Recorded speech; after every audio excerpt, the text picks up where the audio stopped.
अच्छी बात है। तो बच्चों अब आपने इस फिजिक्स को थोड़ा थोड़ा रटना बंद कर दिया है। बंद करो रटना इस फिजिक्स को, मैं समझा रहा हूं ना आपको।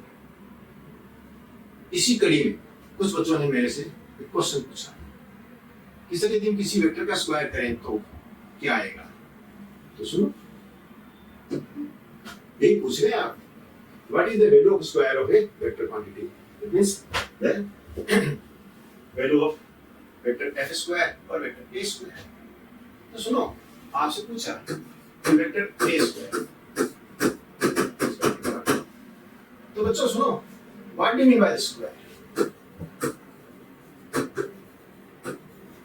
What do you mean by square of the quantity? क्या देखा था आपने? ये स्क्वायर पढ़े कहाँ पर आपने? जैसे अलजेब्रा में, yes, x square. X square का मतलब x square is equal to x into x. A square मतलब a into a. Square means multiplication of a quantity with itself। क्या मतलब? स्क्वायर। क्या या multiplication of a quantity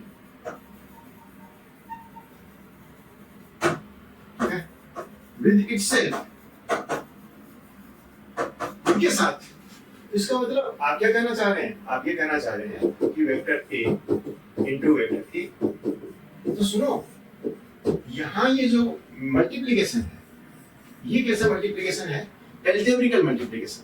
लेकिन जब आपने ये लिखा कि a इंटू ए, ठीक है, a मल्टीप्लाइड बाई a, तो सुनो बच्चों, वेक्टर क्वांटिटी के अंदर में जो मल्टीप्लिकेशन होता है वो एल्जेब्रिकल मल्टीप्लिकेशन नहीं होता। क्या जानते हैं कि वेक्टर क्वांटिटी के बीच में जो मल्टीप्लिकेशन होता है वो दो तरह की होती है। बोला हाँ, कैसा? बोला यस, वेक्टर ए का स्क्वायर मींस क्या हो जाएगा?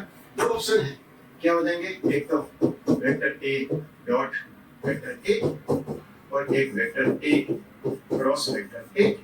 क्यों? वेक्टर्स के बीच में जो मल्टीप्लिकेशन होते हैं वो दो तरह के होते हैं।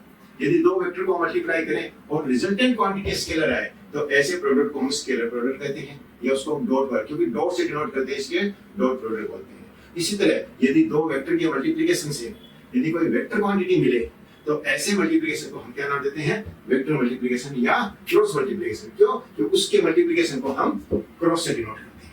और इसी क्रॉस को अलजेब्रा के अंदर में हम किससे? इनटू से या मल्टीप्लिकेशन के साइन से बताते हैं। यहाँ हम इसको इनटू नहीं बोलते, यहाँ हम इसको क्रॉस पढ़ते हैं और यहाँ हम इसको डॉट पढ़ते हैं। ये क्वांटिटी कैसी होती है? ये स्केलर है।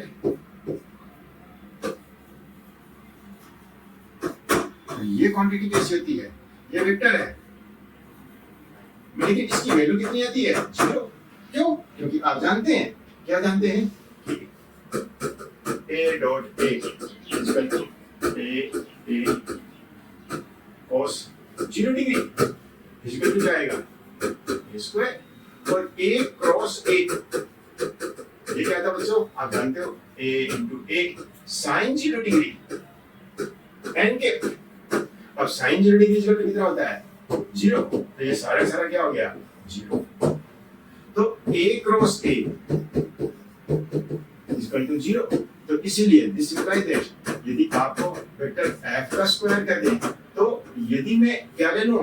वेक्टर f डॉट f लूं तो ये तो आएगा f स्क्वायर, और यदि मैं f क्रॉस f लूं तो ये आएगा 0।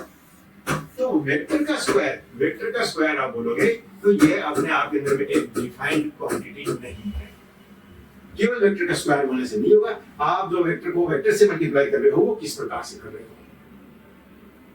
ठीक है? वेक्टर को वेक्टर के साथ यदि ए को ए के साथ यदि डॉट प्रोडक्ट कर रहे हो तो वो ए स्क्वायर आएगा, और यदि वेक्टर ए को ए के साथ मल्टीप्लाई कर रहे हो, वो कैसा कर रहे हो? क्रॉस प्रोडक्ट कर रहे हो, तो वो 0 आएगा। तो आपको बोलना पड़ेगा कि वेक्टर को वेक्टर ए के साथ कैसे मल्टीप्लाई किया जा रहा है, वेक्टर एफ को एफ के साथ कैसे मल्टीप्लाई किया जा रहा है। इसलिए बच्चों में ये कहता हूं कि किसी भी क्वेश्चन का आंसर फाइंड आउट कर लेना या उसकी सॉल्यूशन को समझ लेना ही उसका एंड नहीं है। यदि आप ये किसी क्वेश्चन का आंसर और उसके सॉल्यूशन के अलावा उससे और कितने तरह के क्वेश्चन बन सकते हैं, उनका क्या आंसर होगा, और यदि उस क्वेश्चन में कुछ ट्विस्ट कर दिया जाए तो उसका आंसर कैसे फाइंड आउट करेंगे, ये सब समझना चाहते हैं। अर्थात किसी भी क्वेश्चन का या किसी भी डाउट का पूरा पोस्टमार्टम करना चाहते हैं तो ज्वाइन करें हमारा मंथली डाउट क्लास बैच। ये हमारा सबसे सस्ता, सबसे कम समय में और सबसे इफेक्टिव बैच है। इसमें आप किसी भी बुक के, किसी भी कोचिंग के मॉड्यूल के या किसी भी टेस्ट पेपर के कोई भी क्वेश्चन, कोई भी न्यूमेरिकल या कोई भी थ्योरी से संबंधित डाउट पूछ सकते हैं। आपके हर डाउट का हाथों हाथ जवाब, क्यों कि ये क्लास लाइव क्लास होती है।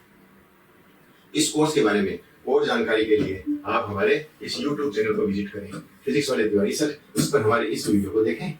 इसके अंदर में आपको इस कोर्स से संबंधित सारी जानकारी मिल जाएगी। उसके अलावा भी आपको कोई डाउट हो तो आप हमें इस फोन नंबर पर कांटेक्ट कर सकते हैं। ठीक है, तो बच्चों इस प्रकार आप ज्वाइन करें हमारा सबसे सस्ता, सबसे कम समय में और सबसे effective batch monthly doubt class batch. क्योंकि केवल आप ये बोल देते हो वेक्टर f का स्क्वायर, तो इसमें दो पॉसिबिलिटी आती है, तो ये क्लियर आंसर नहीं आएगा इसका। समझ आए बच्चों? तो इसलिए आप कहीं पर भी वेक्टर को लिखते हो तो आपको स्क्वायर बताते हो तो आपको बोलना पड़ेगा कि उस वेक्टर को उसी के साथ कैसा मल्टीप्लिकेशन करना है।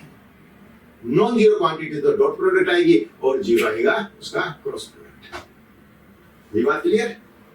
ठीक है बच्चों? तो केवल वेक्टर के स्क्वायर से हमारा कोई मतलब नहीं है, कोई एक आंसर नहीं आएगा। जब तक जिस क्वेश्चन का कोई एक आंसर नहीं आता है वो क्वेश्चन अपने आप में क्लियर नहीं है। इसलिए ये क्वेश्चन क्लियर नहीं है। यदि हम वेक्टर का स्क्वायर करते हैं तो सर हम क्या आएगा आपको बताना पड़ेगा।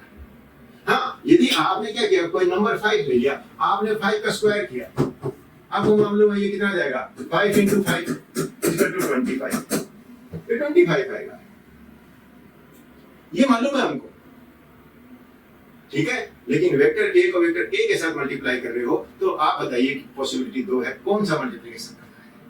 जैसे ही आप लिखोगे कि आपको क्रॉस प्रोडक्ट करना है, मैं तुरंत कहूंगा 0 आएगा। जैसे ही आपको डॉट प्रोडक्ट करना है, मैं कहूंगा a स्क्वायर रहेगा।